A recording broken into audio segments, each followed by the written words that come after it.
We know this much for certain. In the decades ahead, innovation will transform the world. Cars may soon drive themselves, which is good news for me if you've read some of the newspaper articles.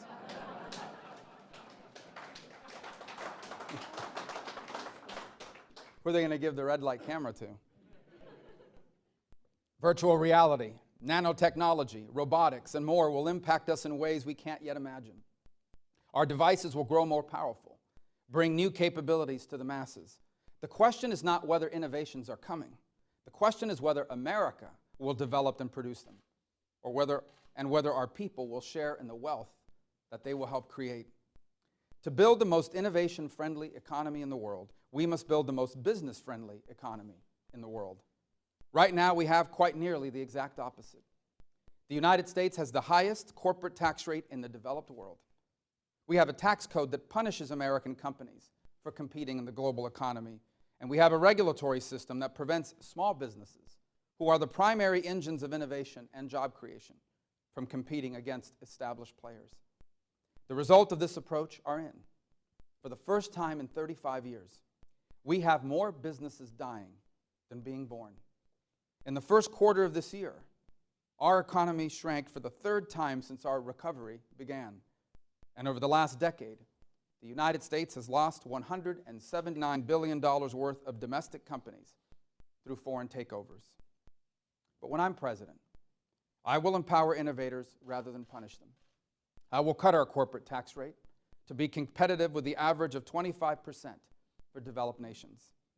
If we had done this 10 years ago, instead of losing $179 billion worth of American businesses, we would have acquired $590 billion worth of foreign firms.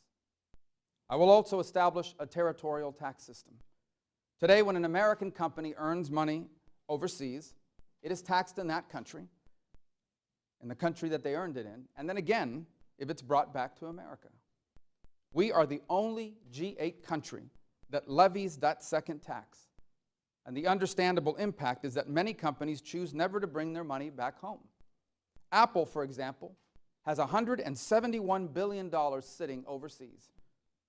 That money would be an immediate economic boost. But because Apple would be punished for bringing it back, they choose not to. My tax plan will allow immediate 100% expensing for businesses. This means that the more a company invests in creating jobs, the less they owe in taxes. And the more they pay their workers, the less they pay the government.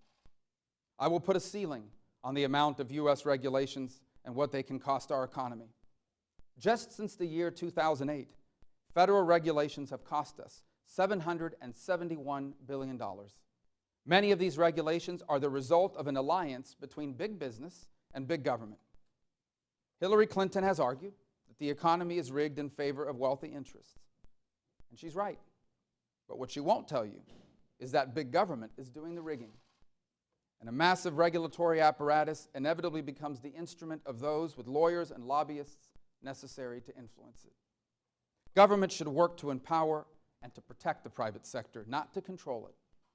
Just 2 months ago, I sponsored and proposed a bipartisan plan with Senator Chris Coons to modernize our national lab system, which has long been a leading source of research in science, medicine, energy, and technology. Currently, much of this research gets trapped in the public sector, but my legislation would increase the lab's flexibility to partner with the private industry. We must also recognize the industries that need some special protection in the 21st century. In its short life, the internet has become one of humanity's greatest treasures, which is why it belongs in the hands of our people, not our government. In the Senate, I have fought to safeguard and reinforce internet freedom and digital opportunity, and will continue that fight as president. I led a coalition opposing efforts to cede internet regulatory power to the International Telecommunications Union. I will also advance a comprehensive wireless plan to expand unlicensed spectrum, spectrum is the highway of the digital age. But the amount made available to the public is limited, and the result is a digital traffic jam. As president, I will reallocate spectrum for public use, which could create an estimated 350,000 jobs per 500 megahertz. Finally, to win the global competition for innovation, We must win the global competition for talent. This requires reforming our legal immigration system to make it skill and merit-based rather than simply family-based, which will protect American workers and also attract more talent to grow our economy and to create jobs. Innovation is the first door to the future, but even once we pass through it, a second door remains shut in front of us.